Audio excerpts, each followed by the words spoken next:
الحمد لله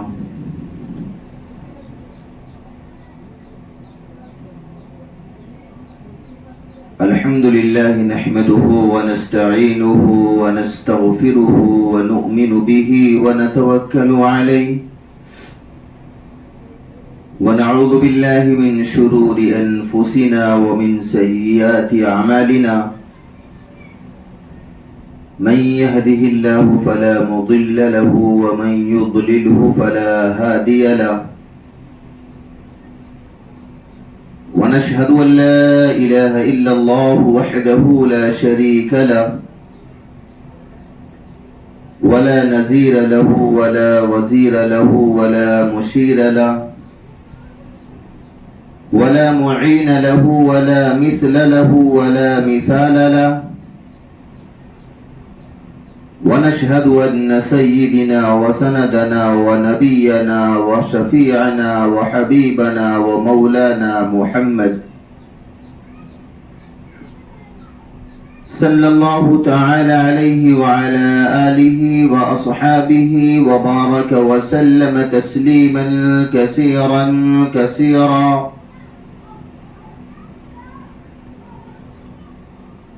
أما بعد فأعوذ بالله من الشيطان الرجيم. بسم الله الرحمن الرحيم.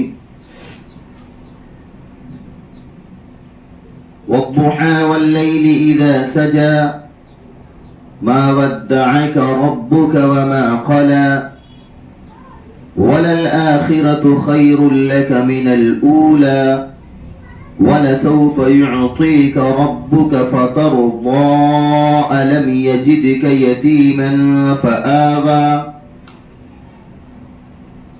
وقال الله سبحانه وتعالى في الكلام المجيد والفرقان الحميد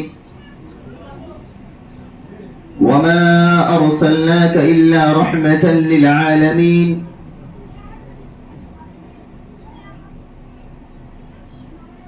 صدق الله المولانا العظيم وصدق رسوله النبي الأمين المكين الكريم ونحن على ذلك لمن الشاهدين والشاكرين والحمد لله رب العالمين.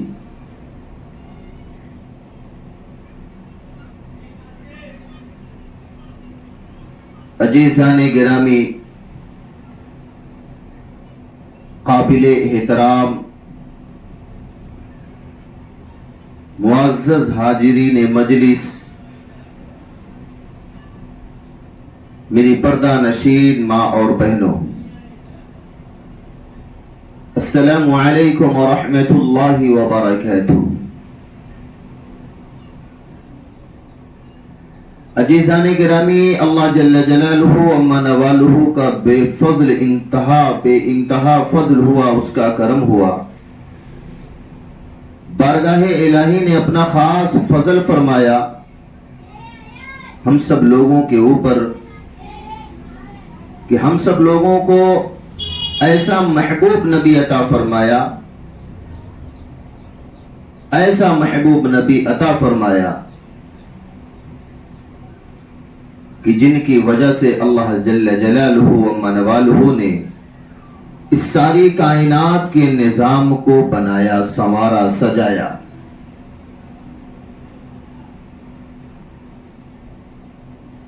ایسے محبوب نبی کا امتی بنایا.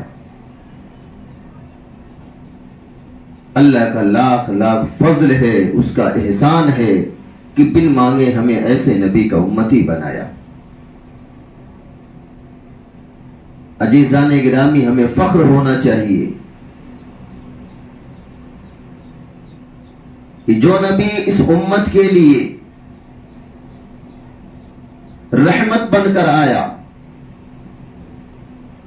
جو نبی اس امت کے لیے پوری رات اللہ کے سامنے سجدے میں گزار دیا، جو نبی اس امت کے لیے بھوکا پیاسا رہنا پسند کیا. عزیزان گرامی، آج اس امت کا عالمیہ کیا ہے؟ ہم نے کبھی غور و فکر نہیں کی.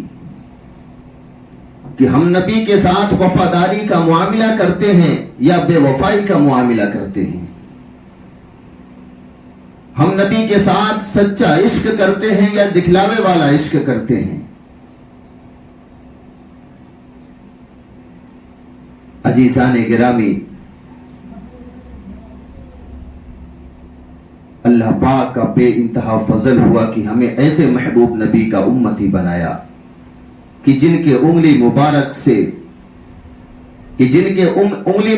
کے اشارے سے چاند کے 2 ٹکڑے ہو گئے۔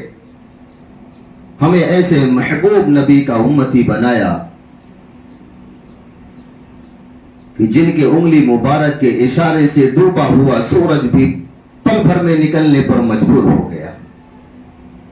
اللہ پاک نے ہمیں ایسے محبوب نبی کا امتی بنایا کہ اگر وہ اپنے نبوت والے ہاتھ کو کسی پیالہ یا تشتری کے اوپر رکھ دے، تشتری میں رکھ دے، تو انگلیوں سے پانی کے چشمے نکلنا شروع ہو جائے۔ عزیزان گرامی، ایسے مقدس نبی کی زندگی جو ہے ہمارے لیے آئیڈیل ہے۔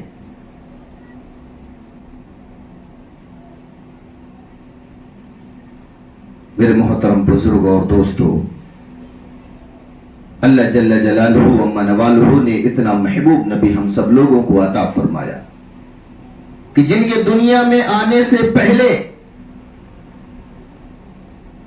لوگ بچیوں کو بچی نہیں سمجھتے تھے، عورتوں کو عورتوں کا عزت نہیں دیتے تھے، مزدوروں کو مزدوری کرواتے تھے، مزدوروں سے کئی سالوں تک ان کی اجرت نہیں دیتے تھے۔ عزیزان گرامی، آقا مدنی جناب محمد الرسول اللہ صلی اللہ علیہ وسلم جب اس دنیا کے اندر تشریف لائے تو بچیوں کو ان کا حق ملا، عورتوں کو ان کا حق ملا، ان کی عزتیں ملی، اور مزدوروں کو ان کی مزدوری ملی۔ آقا علیہ الصلوۃ والسلام نے فرمایا کہ مزدور کے پسینے خشک ہونے سے پہلے اس کی مزدوری ادا کر دی جائے۔ محمد الرسول اللہ صلی اللہ علیہ وسلم ساری انسانیت کے لیے آئیڈیل ہیں۔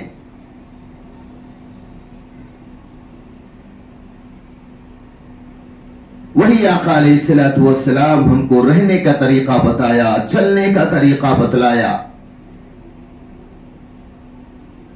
والدین کے حقوق ادا کرنے کے طریقے کو بتلایا، پڑوسیوں کے حقوق ادا کرنے کا طریقہ بتلایا، یہاں تک کہ پیشاب اور پیخانہ کرنے کا بھی طریقہ ہم کو بتلایا۔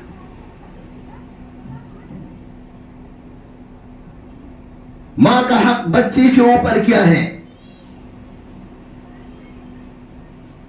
بھائی کا حق بہنوں کے اوپر کیا ہے،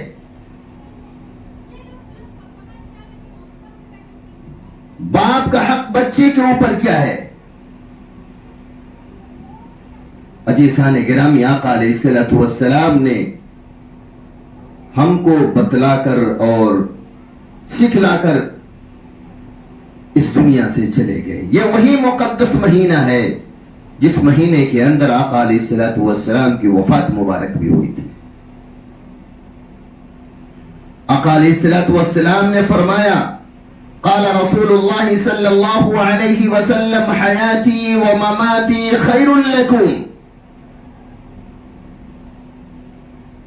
حضرت محمد عربی صلی اللہ علیہ وسلم نے فرمائے کہ میرا آنا بھی مبارک اور میرا جانا بھی مبارک۔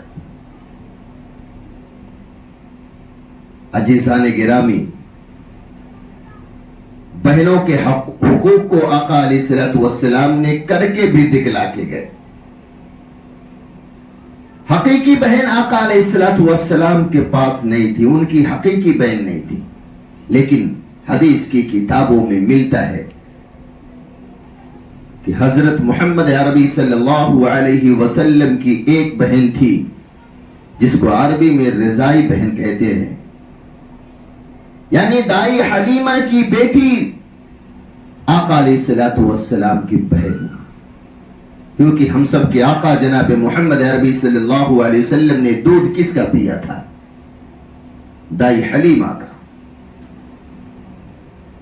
ان کی ایک بیٹی دائی حلیمہ کی جن کا نام حضرت شیمہ ہے۔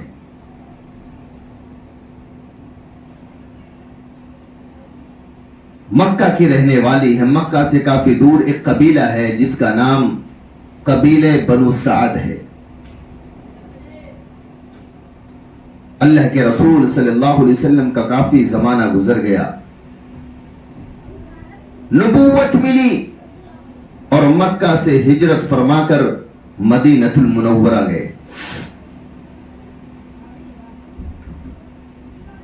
آقا علیہ الصلوۃ والسلام مدینہ میں گئے، وہاں کے بادشاہ بن گئے، وہاں کے شہنشاہ بنے۔ اللہ پاک نے وہ عزت و شان و شوکت عطا فرمائی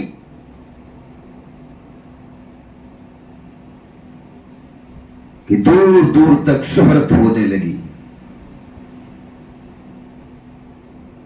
قبیلہ بنو سعد مکہ سے کافی دور ایک قبیلہ تھا جس کا نام بنو سعد تھا۔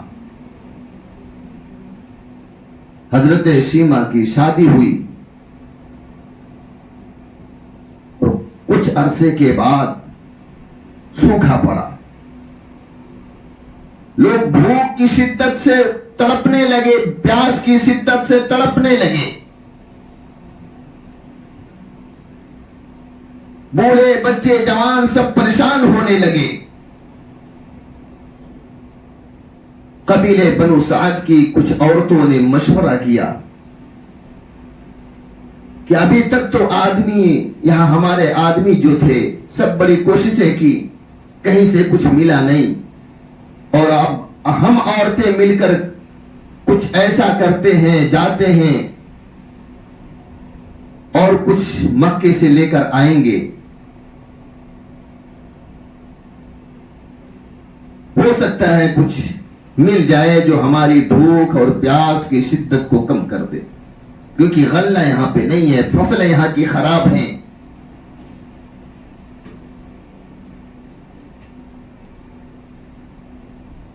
وہاں سے قبیلے بنو سعد کی عورتیں جمع ہوئی اور وہاں سے قافلہ نکلتا ہے، مکہ المکرمہ پہنچتا ہے۔ اور جب مکہ المکرمہ وہ قبیلے بنو سعد کی عورتیں جب پہنچی وہاں کا قافلہ بنا کر جب وہاں پر پہنچتی ہیں تو مکے میں بھی 50% سوکھا پڑا تھا۔ وہاں کے کچھ لوگ بھی پریشان تھے، بھوک اور شدت کی تکلیفیں ان کو بھی تھی، وہاں کی بھی فصلیں بڑی خراب تھیں۔ کچھ لوگوں نے کہا سیما یہاں کی تو بھی وہی حال ہے، تقریباً ایک کام کیجئے، یہاں سے آپ مدینہ المنورہ چلے جائیں، اور آپ کے بھائی وہاں کے بہت بڑے بادشاہ ہیں، بہت بڑے شہنشاہ ہیں، اور وہ غریبوں کی، یتیموں کی، لاوارثوں کی بہت مدد کرتے ہیں، بھوکوں کی بڑی مدد کرتے ہیں۔ حضرت شیمہ نے فرمایا میرے بھائی، اس شخص نے کہا ہاں آپ کے بھائی محمد جانتی ہیں؟ انہوں نے کہا ہاں محمد بن عبداللہ، میں نے بچپن میں اپنے گودوں میں کھلایا اس کو، میں کیسے اپنے بھائی کو بھول سکتی ہوں۔ حضرت شیمہ قبیلے بنو سعد کی ساری عورتوں کو اپنے ساتھ لیتی ہیں اور مکہ المکرمہ سے مدینہ المنورہ کی طرف چل دیتی ہیں۔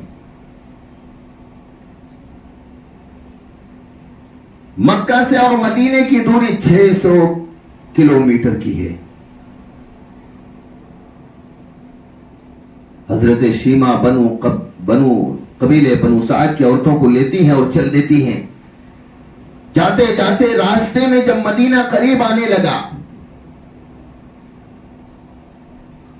تو مدینے سے تھوڑی پہلے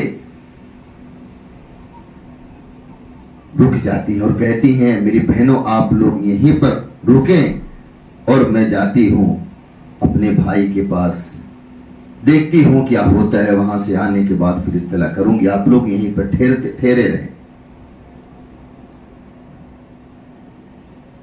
حضرت شیما وہاں سے چلتی چلتی آ رہی ہیں اور مدینے میں جب پہنچی تو ایک شخص سے ملاقات ہوئی اور کہنے لگی کہ محمد بن عبداللہ کہاں ہے؟ انہوں نے کہا کہ وہ اللہ کے رسول صلی اللہ علیہ وسلم اندر ہیں۔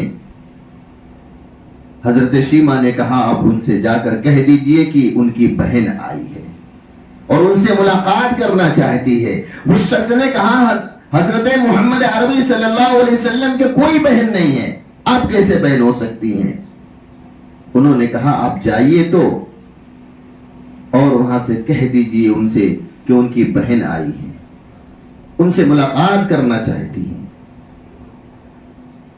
وہاں سے وہ جو خبر دیں وہ آ کر بتلا دیجئے، اگر وہ نہیں ملنا چاہیں گے تو ہم چلے جائیں گے۔ وہ شخص جاتے ہیں اور اللہ کے رسول ہم سب کے آقا جناب محمد عربی صلی اللہ علیہ وسلم کو بتلاتے ہیں کہ ایک عورت آئی ہے، وہ اور کہہ رہی ہے کہ میں محمد عربی صلی اللہ علیہ وسلم کی بہن ہوں اور وہ آپ سے ملنا چاہتی ہیں، ان کا نام شیما ہے۔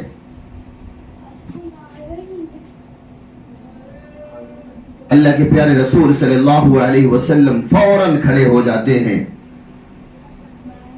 اور باہر مسجد نبوی کے باہر جا کر دیکھتے ہیں اور کہتے ہیں کہ میری بہن شیما، اپنے کندھے سے نبوت والی چادر کو اتارتے ہیں اور کہتے ہیں لو اس کو بچھا دو اور اپنی بہن شیما کو بلاتے ہیں میری بہن تو آ جا، بچپن میں دیکھا تھا میں بہت یاد کرتا تھا۔ حضرت شیما آنے لگی، بولی نہیں میں اس چادر پر چلنے کے قابل نہیں ہوں،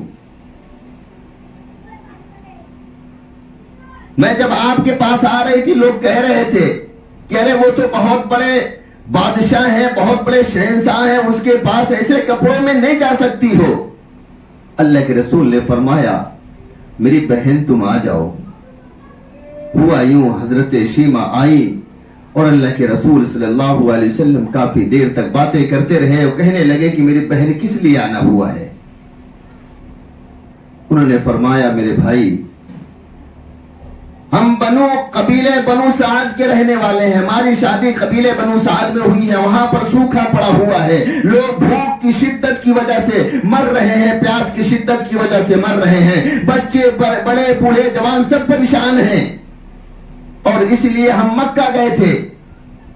قبیلے بنو سعد کے جتنے آدمی تھے سب پریشان ہو گئے، ہم ساری عورتیں قبیلے بنو سعد کی مشورہ کر کے مکے گئی تھی کہ وہاں سے ہو سکتا ہے کچھ مدد مل جائے، لیکن مکہ پہنچنے کے بعد ایک شخص ملے اور بولے کہ آپ کا بھائی مدینہ میں ہے، وہ بہت بڑا بادشاہ بن گیا ہے، بہت بڑا شہنشاہ بن گیا ہے، وہ غریبوں کی بڑی مدد کرتا ہے، یتیموں کی بڑی مدد کرتا ہے، بیواؤں کی بڑی مدد کرتا ہے، بھوکوں کی بڑی مدد کرتا ہے، پیاسوں کو پانی بھی پلاتا ہے، ننگوں کو کپڑا بھی پہناتا ہے، آپ اپنے بھائی کے پاس چلے جائیں، وہاں پہ جائیں گے تو آپ کی مدد ہو جائے گی، اس لیے میرے بھائی میں آپ کے پاس آئی ہوں۔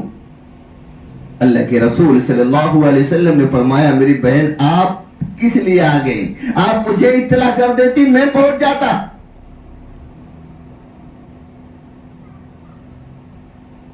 اللہ کے رسول صلی اللہ علیہ وسلم کی آنکھوں سے اشک جاری تھے اور حضرت شیما کے بھی آنکھوں سے اشک جاری تھے۔ اللہ کے رسول نے صحابہ اکرام کو جمع فرمایا اور اعلان فرمایا جو جس کے گھر میں ہو سب لے کر آ جاؤ، آج میری بہن آئی ہے، اس کے دامن کو بھر دو۔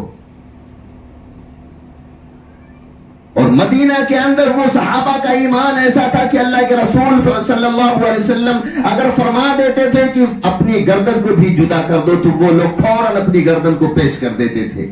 یہاں پہ تو اعلان فرما دیا کہ میری بہن آئی ہوئی ہے، آپ کے گھروں میں جو بھی ہے لے کر آ جاؤ، میرے بہن کے دامن کو بھر دو۔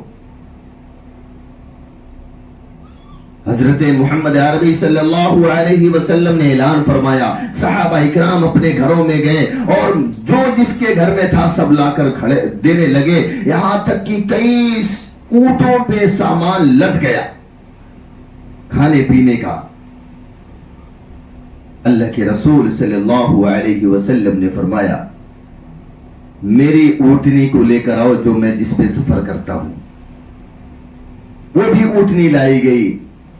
آقا مدنی جناب محمد عربی صلی اللہ علیہ وسلم نے فرمایا میری بہن یہ اونٹنی بھی میری طرف سے تم کو ہدیہ ہے. حضرت شیما کے آنکھوں سے اشک جاری تھا.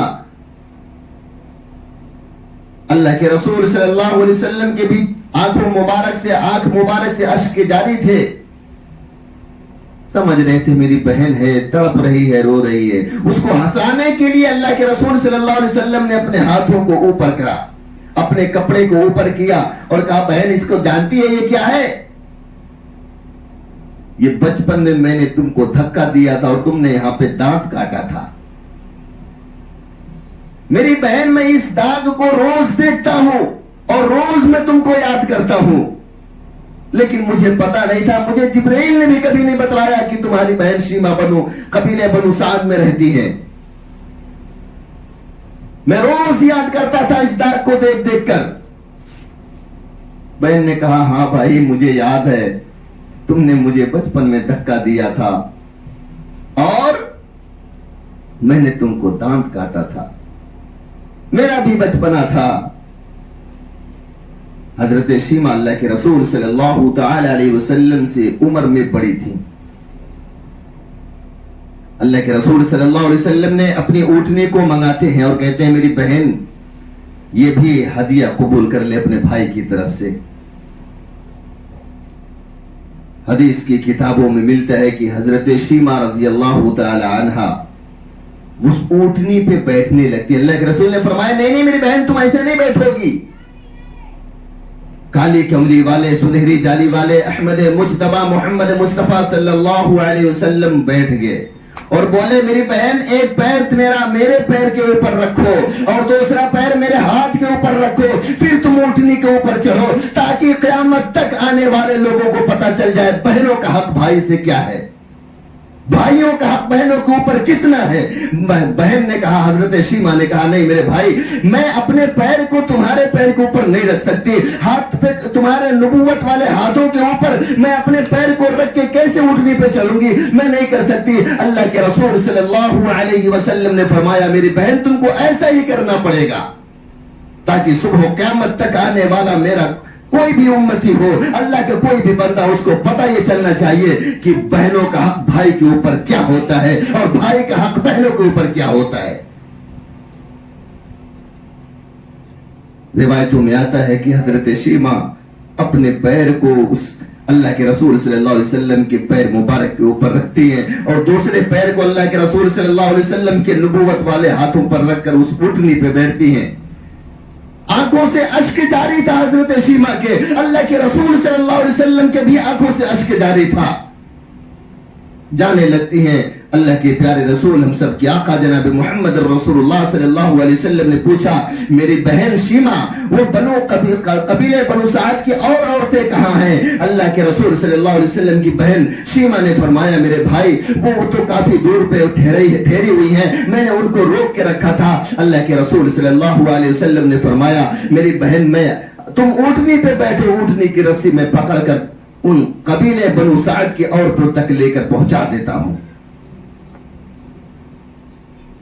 اللہ کے پیارے رسول صلی اللہ علیہ وسلم کے ہاتھ مبارک کے اندر نبوت والے ہاتھوں میں اس اونٹنی کی رسی تھی اور حضرت شیما اللہ کے رسول صلی اللہ علیہ وسلم کی بہن اونٹنی پہ سوار تھی. اللہ کے رسول صلی اللہ علیہ وسلم پیدل چل رہے تھے, بہن کو اونٹنی کے اوپر بیٹھایا تھا اور قبیلے بنو سعد کی عورتیں جہاں پر پڑاؤ ڈالی تھی وہاں تک جب لے کر پہنچتے ہیں جس اور پیچھے وہ اونٹ تھے جس کے اوپر مال و متاع لدا ہوا تھا, جس کے اوپر ضروریات کے سامان لدے ہوئے تھے, وہ سب سارے اونٹ جب اس قبیلے بنو سعد کی عورتوں کے پاس پہنچتی ہیں ساری عورتیں خوشی سے جھوم اٹھتی ہیں اور کہتی ہے کہ شیما تمہارے بھائی تو واقعی میں مکے کے اندر ہم نے جو سنا تھا اس سے کئی گنا زیادہ اچھے نکلے ہیں. حضرت شیما نے کہا بھائی اتنا بڑا احسان کیا ہے، ایک احسان اور فرما دیجئے۔ اللہ کے رسول نے کہا میری بہن شیما تم بتلاؤ کیسا احسان؟ اس حضرت شیما نے کہا کہ اے میرے بھائی مجھے اب کلمہ پڑھا کر، جو تو کلمہ پڑھواتے ہیں دوسرے کو ایمان میں لانے کے لیے، مجھے بھی کلمہ پڑھا دے، ایمان کے اندر داخل فرما لے۔ اس سے پتہ یہ چلتا ہے کہ دینے سے پہلے، عطا کرنے سے پہلے اللہ کے رسول صلی اللہ علیہ وسلم کے پاس جو سیما آئی تھی وہ ایمان کی حالت میں نہیں تھی۔ اللہ کے رسول نے کلمہ پڑھایا، اشہد ان لا الہ الا اللہ و اشہد ان محمد رسول اللہ۔ حضرت شیما نے کلمہ پڑھا اور اسلام کے اندر داخل ہو گئی۔ اس کے بعد اللہ کے رسول صلی اللہ علیہ وسلم اپنی بہن شیما کو بھیجا اور سارے قبیلے بنو سعد کی عورتیں جب ساتھ میں جانے لگی، حدیث کی کتابوں میں لکھا ہے کہ آقا مدنی جناب محمد عربی صلی اللہ علیہ وسلم اور سارے صحابہ کے ساتھ اس جگہ پر کھڑے ہو کر دیکھتے رہے، جب تک بہن کا قافلہ چھوٹ نہیں گیا تب تک اس وقت وہاں تک کھڑے ہو کر کے دیکھتے رہے۔ اور حدیث کی کتابوں میں لکھا ہے کہ آنکھ مبارک سے آنسو کے قطرے ٹپک رہے تھے۔ جب بہن چلی گئی تو اللہ کے رسول صلی اللہ علیہ وسلم نے کہا میری بہن کہاں پہنچی ہوگی؟ صحابہ اکرام میں پوچھتے رہتے تھے میری بہن کہاں پہنچی ہوگی، میری بہن کہاں پہنچی ہوگی۔ حدیث کی کتابوں میں لکھا ہے کہ آقا علیہ السلام کی بہن حضرت شیما جب اپنے قبیلے بنو سعد میں پہنچتی ہیں اور قبیلے بنو سعد کی ساری عورتیں اس قبیلے میں پہنچتی ہیں تو وہ تمام تعریفیں اللہ کے رسول صلی اللہ علیہ وسلم کی کرنے لگتی ہیں اور ایسی تعریفیں کرتی ہیں حدیث کی کتابوں میں لکھا ہے کہ 48 گھنٹے نہیں گزرے تھے اس سے پہلے وہاں پہ 374 آدمی نے ایمان قبول کر لیا قبیلے بنو سعد کے اندر۔ تو ہم ایسے نبی کی امت ہیں جو نبی بہنوں کا حق بھی ہم کو سکھلا کے چلے گئے، اس دنیا کے اندر کر کے دکھلا کے چلے گئے کہ بہنوں کا حق کیا ہوتا ہے، بچوں کا حق کیا ہوتا ہے، پڑوسیوں کا حق کیا ہوتا ہے، والدین کا حق کیا ہوتا ہے۔ آج کے ماحول میں اگر اپنی بہنوں کو کوئی بھائی ہدیہ بھی پیش کرتا ہے تو اس کی بیوی کے چہرے کی رنگت بدل جاتی ہے۔ کوئی بھائی اپنی بہنوں کو بلا لے اپنے گھر کے اندر تو اس کی بیوی کی روح نکلنے لگتی ہے۔ اگر کوئی بہن اپنے بھائی کے گھر پر پہنچ جاتی ہے تو اس کی بیوی کی یہ حالت ہوتی ہے کہ اس کی نیند غائب ہو جاتی ہے کہ کہاں سے یہ پہنچ گئی۔ لیکن بہنوں کا حق بھائیوں کے اوپر کیا ہے؟ اللہ کے رسول صلی اللہ علیہ وسلم نے اس دنیا سے بتلا کر اور دکھلا کر چلے گئے۔ بہنوں سے محبت کرنا اللہ کے رسول صلی اللہ علیہ وسلم کا سنت طریقہ ہے۔ اللہ کے رسول صلی اللہ علیہ وسلم کا طریقہ ہے بہنوں سے محبت کرنا۔ آج ہمارے اندر اللہ کے رسول صلی اللہ علیہ وسلم کے طریقے نہیں۔ خدا کی قسم اگر اللہ کے رسول صلی اللہ علیہ وسلم کا طریقہ ہماری زندگیوں کے اندر آ جائے تو ہر ناممکن کو ممکن کر دیں گے۔ ایک صحابی ہے جن کا نام ہے حضرت ابو ہریرہ رضی اللہ تعالیٰ عنہ، بڑے پیارے صحابی ہیں، بہت پیارے صحابی ہیں۔ حدیث کی کتابوں میں لکھا ہے کوئی صحابی 500 حدیثوں کو لکھا ہے، کوئی صحابی 1000 حدیثوں کو لکھا ہے، کوئی 1500 حدیثوں کو لکھا ہے، کوئی 2000 حدیثوں کو لکھا ہے، کوئی 2500 حدیثوں کو لکھا ہے، لیکن یہ واحد صحابی ایسے ہیں حضرت ابو ہریرہ رضی اللہ تعالیٰ عنہ جو 5474 حدیثوں کو لکھے ہیں، 5374 حدیثوں کو لکھے ہیں۔ اتنے پیارے صحابی ہیں اور اللہ کے رسول صلی اللہ علیہ وسلم کی زندگی پوری ملی ہے ان کو۔ ایک مرتبہ حضرت ابو ہریرہ رضی اللہ تعالیٰ عنہ اللہ کے رسول صلی اللہ علیہ وسلم بیٹھے ہوئے، صحابہ اکرام کا مجمع بیٹھا ہوا، آقا علیہ السلام خطاب فرما رہے، حدیث بیان کر رہے ہیں، قرآن کی آیت جو جبریل لے کے آئے تھے بیان فرما رہے ہیں۔ حضرت ابو ہریرہ رضی اللہ تعالیٰ عنہ بھی آئے اور اس مجمع کے اندر بیٹھ گئے، لیکن اللہ کے پیارے رسول صلی اللہ علیہ وسلم دیکھتے کیا ہیں کہ بیچ میں سے ابو ہریرہ کبھی کبھی چیخ کر رونے لگتے ہیں، کبھی کبھی ان کی چیخیں نکل جاتی ہیں۔ عجیب معاملہ ہے، سارے صحابہ بیٹھے ہوئے، اللہ کے رسول صلی اللہ علیہ وسلم حدیث بیان کر رہے ہیں اور بیچ میں ایک صحابی ہے جن کا نام حضرت ابو ہریرہ ہے، بڑے پیارے صحابی ہیں، بیچ میں کبھی کبھی رونے لگتے ہیں۔ عجیب معاملہ ہو رہا ہے۔ اللہ کے رسول صلی اللہ علیہ وسلم نے مجمع کو جب ختم کیا، بیان کو مکمل کیا، تو اللہ کے پیارے رسول ہم سب کے آقا جناب محمد الرسول اللہ صلی اللہ علیہ وسلم نے حضرت ابو ہریرہ کو بلایا. ابو ہریرہ ادھر آئیے. حضرت ابو ہریرہ لڑکھڑاتے ہوئے کھڑے ہوئے اور کھڑے ہو کر لڑکھڑاتے لڑکھڑاتے اللہ کے رسول کے پاس آ کے بیٹھ گئے. اللہ کے رسول نے فرمایا ہے ابو ہریرہ آج کیا تمہارے ساتھ ہو رہا ہے؟ تم چل رہے ہو تو لڑکھڑا رہے ہو، ادھر ادھر ہو جا رہے ہو، اور تم نے جب میں حدیث بیان کر رہا تھا اور میں صحابہ کرام کو سمجھا رہا تھا، اس بیچ بیچ میں تم رو رہے تھے. آخر معاملہ کیا ہے؟ وہ صحابی رسول حضرت ابو ہریرہ رضی اللہ تعالیٰ عنہ نے فرمایا اے اللہ کے پیارے رسول صلی اللہ علیہ وسلم، میں رو نہ تو کیوں نہ رو، اور میں لڑکھڑاؤں نہ تو کیسے نہ لڑکھڑاؤں؟ میں 3 دن ہو گئے میں بھوکا ہوں، میں پیاسا ہوں، میں نے کچھ کھایا اور پیا نہیں ہے. تو اللہ کے رسول صلی اللہ علیہ وسلم نے پوچھا کیوں رو رہے ہو؟ اللہ کے رسول صلی اللہ علیہ وسلم سے حضرت ابو ہریرہ نے فرمایا اللہ کے رسول صلی اللہ علیہ وسلم، میں اس لیے رو رہا ہوں، میں تو 3 دن کا بھوکا پیاسا ہوں ہی، اور بھی بھوکا رہنا پسند کر لوں گا، لیکن میرے گھر کے اندر ایک بوڑھی ماں ہے، میرے گھر کے اندر ایک کمزور میری ماں ہے، میرے گھر کے اندر ایک لاچار میری ماں ہے، وہ بھی 3 دن سے بھوکی ہے اور پیاسی ہے. میں جوان آدمی، حدیث کی کتابوں میں لکھا ہے کہ حضرت ابو ہریرہ رضی اللہ تعالیٰ عنہ کی اس وقت عمر تھی تقریباً 35 سال، اور حضرت ابو ہریرہ فرما رہے میں جوان آدمی، تندرست آدمی، اور میں اپنے ماں کو ایک وقت کھانا نہیں کھلا سکتا، میں کیا کروں؟ میں بہت پریشان ہوں، اس کی وجہ سے رو رہا ہوں کہ میری ماں سوچتی ہوگی کہ میرا بیٹا ہے، میرا نوجوان بیٹا ہے، تندرست بیٹا ہے، خوبصورت بیٹا ہے، لیکن مجھے ایک وقت کا کھانا نہیں کھلا سکا. اللہ کے رسول میں بھوکا اور رہنا پسند کر لوں گا، لیکن کیا کروں؟ میری ماں بھوکی ہے، اس کی میری ماں کے بھوکے رہنے کی وجہ سے میں رو رہا ہوں. اللہ کے پیارے رسول صلی اللہ علیہ وسلم نے فرمایا ابو ہریرہ تمہارے ہاتھ میں تھیلی ہے. اس وقت حدیث کی کتابوں میں لکھا کہ ایک تھیلی تھی حضرت ابو ہریرہ رضی اللہ تعالیٰ عنہ کے ہاتھ میں. اللہ کے رسول نے فرمایا ابو ہریرہ تمہارے ہاتھ میں وہ تھیلی ہے، اس میں کیا ہے؟ وہ تو بھری بھری معلوم ہوتی ہے. حضرت ابو ہریرہ رضی اللہ تعالیٰ عنہ حدیث کی کتابوں میں آیا کہ وہ تھیلی کو پکڑتے ہیں اور پلٹ دیتے ہیں. پلٹتے تو اس کے اندر 21 کھجور نکلتی ہے. 21 کھجور نکلتی ہے، وہ بھی کھجور اس طریقے کی کہ جو سڑی ہوئی خراب کھجوریں رہتی ہیں، لوگ اس کو راستے میں پھینک دیتے ہیں. وہ حضرت ابو ہریرہ فرماتے ہیں اللہ کے رسول یہ 21 کھجوریں ہیں، میں یہ خراب کھجوریں ہیں، میں راستہ جب چلتا ہوں کہیں کھجور گری پڑی رہتی ہے، میں اٹھا کے اسی تھیلی کے اندر رکھ لیتا ہوں. اللہ کے رسول نے فرمایا ابو ہریرہ یہ کیوں کرتے ہو؟ حضرت ابو ہریرہ نے فرمایا میں اس لیے کرتا ہوں کہ جب آخری وقت رہے گا، بھوک کی شدت زیادہ ستائے گی، مرنے والا رہیں گے، روح قبض ہونے والی رہے گی میری یا میری ماں کی، میں اس کھجور کو پانی میں ڈالوں گا اور صاف کرنے کے بعد میں خود بھی کھا لوں گا، میری ماں کو بھی کھلا دوں گا.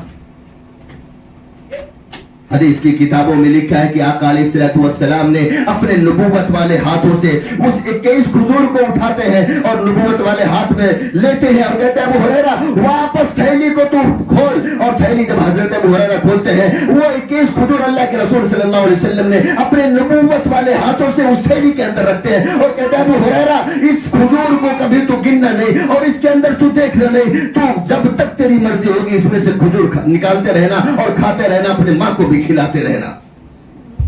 حضرت ابو ہریرہ رضی اللہ تعالیٰ عنہ فرماتے ہیں کہ میں اس کے بعد سے اس کھجور کی تھیلی کے اندر ہاتھ ڈالتا تھا اور اس میں سے کھجور نکالتا تھا، میں بھی کھاتا تھا، میری ماں کو بھی کھلاتا تھا، اور کوئی غریب مدینے کے اندر رہتا تھا اس کو بھی کھلاتا تھا، کوئی یتیم ملتا تھا اس کو بھی کھلاتا تھا، کوئی بیوہ ملتی تھی اس کو بھی کھلاتا تھا. مدینے کے اندر کوئی بھی ایسا غریب نہیں ہوگا جس کو اس تھیلی کے اندر کے کھجور نہ کھلایا ہوں میں. بخاری شریف کی حدیث ہے کہ حضرت ابو ہریرہ رضی اللہ تعالیٰ عنہ نے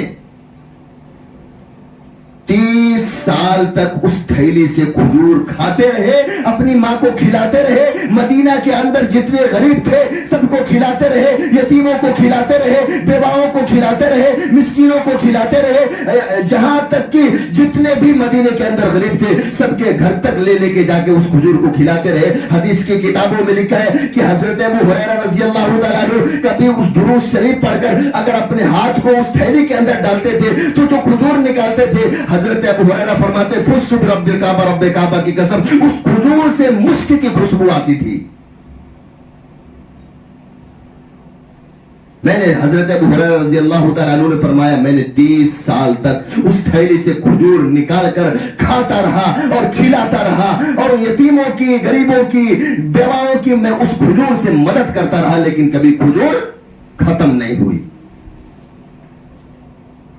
اور رکھے کتنے کھجور تھے اللہ کے رسول صلی اللہ علیہ وسلم نے؟ 21 کھجور، وہ بھی خراب تھی۔ حضرت ابو ہریرہ فرماتے اللہ کے رسول صلی اللہ علیہ وسلم کا زمانہ مکمل ہو گیا، اللہ کے رسول صلی اللہ علیہ وسلم اس دنیا سے پردہ فرما گئے۔ اس کے بعد حضرت ابو بکر صدیق رضی اللہ تعالیٰ عنہ کا زمانہ آیا، وہ خلیفہ بنے، مسلمانوں کے بادشاہ بنے، ان کا زمانہ مکمل ہوا۔ اس کے بعد حضرت عمر فاروق رضی اللہ تعالیٰ عنہ کا زمانہ آیا، وہ خلیفہ مسلمانوں کے بادشاہ بنے، مسلمانوں کے خلیفہ بنے۔ اس کے بعد ان کا زمانہ جب مکمل ہوا، پھر حضرت عثمان غنی رضی اللہ تعالیٰ عنہ کا زمانہ جب آیا، وہ مسلمانوں کے خلیفہ بنے۔ جب وہ مسلمانوں کے بادشاہ بنے اور مسلمانوں کے جب بادشاہ تھے حضرت عثمان رضی اللہ تعالیٰ عنہ، جب ان کی شہادت ہوئی ہے تو صبح میں ان کی شہادت ہوئی ہے، شام میں حضرت ابو ہریرہ رضی اللہ تعالیٰ عنہ فرماتے ہیں کہ میری وہ کھجور کی تھیلی جو تھی وہ کھو گئی، گم ہو گئی۔ سارے صحابہ کے اوپر حضرت ابو ہریرہ رضی اللہ تعالیٰ عنہ فرما رہے تھے ایک غم کے بادل تھے، لیکن حضرت ابو بکر فرما رہے میرے اوپر 2 غم کے بادل تھے۔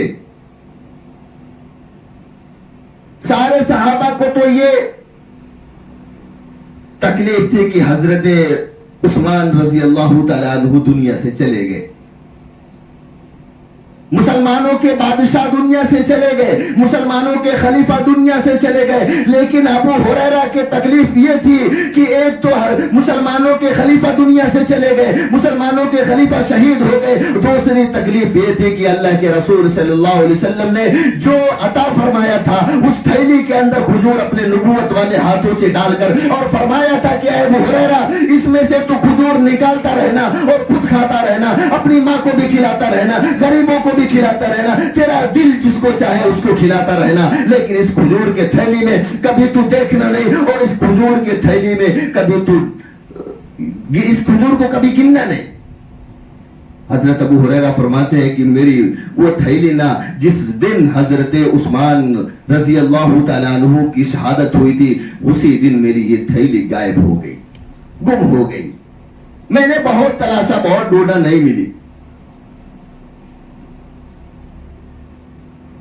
تو حضرت ابو ہریرہ رضی اللہ تعالیٰ عنہ نے اللہ کی باتوں کو مانا تھا، اللہ کے رسول صلی اللہ علیہ وسلم کی باتوں کو مانا تھا، تو کتنے سال تک وہ کھجور کی تھیلی ان کے پاس تھی؟ حضرت ابو ہریرہ رضی اللہ تعالیٰ عنہ فرماتے 30 سال تک کھجور کی تھیلی میرے پاس تھی، اور اس میں سے کھجور کھاتا رہا اور دوسروں کو بھی کھلاتا رہا۔ آج اگر ہم نبی کی بات کو مان لیں، نبی کے طریقے کو اپنا لیں، تو کیا ہماری بگڑی نہیں بن سکتی ہے؟ نبی کے چہرے کو اپنا چہرہ بنا لیں، ہماری بگڑی نہیں بن سکتی ہے۔ ہم کہتے ہیں عاشق رسول ہے، کیسے عاشق رسول؟ ہمارے چہرے پہ داڑھی نہیں ہے، اللہ کے رسول صلی اللہ علیہ وسلم کے چہرے مبارک کے اوپر داڑھی تھی۔ جو نبی نے فرما دیا نماز میری آنکھوں کی ٹھنڈک ہے، آج ہم عاشق رسول کیسے ہیں کہ اس نماز سے کوسوں دور ہے۔ جس نبی نے اس امت کے لیے بھوکا رہنا پسند کیا ہو، اس امت کے لیے جس نبی کے گھرانے نے بھوکا اور پیاسا رہنا پسند کیا ہو، اس امت کو اس نبی کی کچھ نہیں پڑی۔ اللہ پاک نے قرآن میں فرما دیا اطیعوا اللہ و اطیعوا الرسول، میری مان لو، میرے نبی کی اطاعت کرو۔ نبی کی اطاعت کیا ہے؟ آج ہمارے گھروں میں شادی بیواہ ہوتے ہیں تو جب تک ڈھول تاشے نہیں بجتے ہماری شادیاں ادھوری رہتی ہیں، جب تک دنیا کے خرافات ہماری شادیوں میں نہیں ہوتی اس وقت ہماری شادی خرافات سے شادی ہماری نہیں ہوتی، جب تک خرافاتوں میں ملوث نہ ہو جائے۔ اللہ کے رسول صلی اللہ علیہ وسلم کی صاحبزادیاں بھی تھی، جنتی عورتوں کی سردارن حضرت فاطمہ رضی اللہ تعالی عنہ اللہ کے رسول صلی اللہ علیہ وسلم کی بیٹی، چہیتی بیٹی تھی، دل کی ٹکڑا تھی، کلیجے کی ٹھنڈک تھی۔ جب اللہ کے رسول صلی اللہ علیہ وسلم نے اپنی بیٹی کا نکاح کیا تو کیسا نکاح کیا؟ بالکل سادگی کے ساتھ. اللہ کے رسول صلی اللہ علیہ وسلم کے طریقے کو اپنانا, اپنے بچوں کی شادی, اپنے بچوں کی شادی اللہ کے رسول صلی اللہ علیہ وسلم کے بچوں کے طریقے پر کرنا. آج ہم غیروں کے طریقے کو اپنا کر اپنے بچوں کی شادی کرتے ہیں. یہی وجہ ہے کہ ہم پریشان رہتے ہیں. سنت کے طریقے پر اگر ہمارے بچوں اور بچیوں کی شادی ہو, جس طریقے سے اللہ کے رسول صلی اللہ علیہ وسلم کے بچیوں کی شادی ہوئی تھی, اللہ کے رسول صلی اللہ تعالی علیہ وسلم چاہتے تو دنیا کا بڑے سے بڑا مالدار بھی ان کی چوکھٹ پر سر ٹیک کر کے ان کی بیٹیوں کو اپنے گھر کی بہو بنا کر لے جاتا. لیکن نہیں, قربان جائیے آقا مدنی جناب محمد الرسول اللہ صلی اللہ علیہ وسلم کی ذات اقدس پر, انہوں نے اپنے بچوں کی شادی ایسے غریب گھرانے کے اندر کی جن کی پرورش بھی اللہ کے رسول نے فرمائی ہو. مہر دینے کے پیسے نہیں تھے اللہ کے رسول صلی اللہ علیہ وسلم. جب حضرت علی سے ان کی نکاح ہوئی حضرت فاطمہ کی, تو اللہ کے رسول صلی اللہ علیہ وسلم نے ایک زرہ دیا حضرت علی کو اور کہا کہ علی یہ زرہ لو اور مدینے کی مارکیٹ میں لے کر جاؤ, اس کو بیچ کر اس سے جو پیسے ملے اپنی بیوی کا مہر ادا کر دینا اور جو پیسے بچے اپنے ضروریات پہ لگا لینا. مہر دینے کے بھی پیسے نہیں تھے. آج تو ہم اپنے بچیوں کا رشتہ ایسے گھروں کے اندر تلاشتے ہیں جس کے گھر کے اندر ایئر کنڈیشن ہونا چاہیے, وہ مالدار ہونا چاہیے, وہ اس کے پاس تجارت ہونی چاہیے, کمپنی ہونی چاہیے, اچھا جاب کرنے والا لڑکا ہونا چاہیے, چاہے وہ دین سے کوسوں دور ہو. یہ ہم کو فرق نہیں پڑتا, نماز پڑھتا ہے نہیں پڑھتا ہم کو اس کی پرواہ نہیں. اس کے اندر, اس کے گھرانے کے اندر دینداری ہے یا نہیں ہے, اس سے ہماری پرواہ نہیں ہے. ہماری تو خوشی یہ ہوتی ہے کہ ہمارے بچوں کے گھر میں صوفے ہو, ایئر کنڈیشن ہو, اس کے اندر ٹی وی بڑی بڑی لگی ہو, مالدار ہو, وہ رشوت خور ہو تب بھی چلے گا, دوسرے کا مال ہڑپنے والا ہو تب بھی چلے گا, شراب کے اڈے چلانے والا ہو تب بھی چلے گا. یہی وجہ ہے جو یہ امت پریشان ہے کہ اللہ کے رسول صلی اللہ علیہ وسلم کے طریقے کو چھوڑ دی ہے. عزیزان گرامی, آج سے عہد کر لیں کہ اللہ کے رسول صلی اللہ علیہ وسلم کی ایک ایک سنت پر ہم عمل کریں گے اور بہنوں کا بھی حق ان کا ادا کریں گے, کیونکہ اللہ کے رسول نے اس دنیا کے اندر آ کے بتلا کے چلے گئے کہ بہنوں کا حق کیا ہے, ماں کا تمہارے حق تمہارے اوپر کیا ہے, پڑوسیوں کا حق تمہارے اوپر کیا ہے. اللہ نے قرآن میں فرمایا اطیعوا اللہ واطیعوا الرسول, میری مان لو اور میرے نبی کی اطاعت کر لو. اطاعت میرے نبی نے کیسا چلا, راستہ میرے نبی کس طریقے سے چلتے تھے اس طریقے کو اپنا لو. میرے رسول کس طریقے سے کھانا تناول فرمائے تھے وہ طریقہ اپنا لو. میرے رسول کس طریقے سے کپڑے کو پہنے تھے وہ طریقہ اپنا لو. میرے رسول والدین کے ساتھ کیا حقوق ادا کرنے کا حکم دیے وہ طریقہ اپنا لو. میرے رسول کس طریقے سے پڑوسیوں کے حقوق ادا کرنے کا حکم دیے وہ طریقے کو اپنا لو. میرے رسول نے دنیا کے اندر زندگی گزارنے کے کیا طریقے بتلا کے گئے وہ طریقے کو اپنا لو. اللہ کے رسول صلی اللہ علیہ وسلم نے فرمایا, حدیث قدسی ہے, اسمع یسمع لک, کہ اے میرے بندے تو میرے سامنے جھک جا, میں پوری دنیا تیرے سامنے جھکا دوں گا. اے میرے بندے تو میرے سامنے اپنے ہاتھوں کو اٹھا کر مانگنے والا بن جا, پوری دنیا کی خوشیاں تیرے دامن میں نہیں ڈال دیا تو مجھے رب نہیں کہنا. عاشق رسول ہونے کا مطلب اللہ کے رسول صلی اللہ علیہ وسلم سے سچا پکا عشق کرنا, ان کے ہر طریقے کو اپنے اندر پرویش کرنا, اپنے اندر لانا, ان کے ہر طریقے کو اپنانا. دنیا کے اندر کوئی چھوٹا ہو یا بڑا کوئی ہیرو ہوتا ہے نا, ہیرو ہوتا ہے, اس کا طریقہ لوگ اپناتے ہیں. بال وہ کس طریقے سے رکھا, کیونکہ اس کا وہ فیوریٹ ہوتا ہے. سلمان خان فیوریٹ ہے کسی کا, وہ کیسا بال رکھا ہے, وہ کس طریقے سے کٹنگ کرایا ہے, اسی طریقے سے ہم بھی کٹنگ کراتے, فخر محسوس کرتے, ہم اس کو پسند کرتے ہیں. وہ کپڑا کیسا پہنا, کہاں کہاں پھٹا تھا, ہم بھی وہی خریدتے مارکیٹ میں جا کر. کیوں؟ اس لیے کیونکہ وہ ہمارے پسند کا ہے, وہ ہیرو ہماری چوائس کا ہے. اگر چوائس یہی نبی کے طریقے کے مطابق ہم کر لیں, نبی نے کس طریقے سے کپڑا پہنا ہے, نبی کے بال مبارک کیسے تھے؟ رسول پاک صلی اللہ علیہ وسلم کی زلفیں کیسی تھی جس کو قرآن نے واللیل کہا ہو؟ ان کا چہرہ کیسا تھا جس کو قرآن نے والضحیٰ کہا؟ ان کے لباس کیسے تھے؟ ان کے اطوار کیسے تھے؟ ان کی گفتار کیسی تھی؟ ان کا چال کیسا تھا؟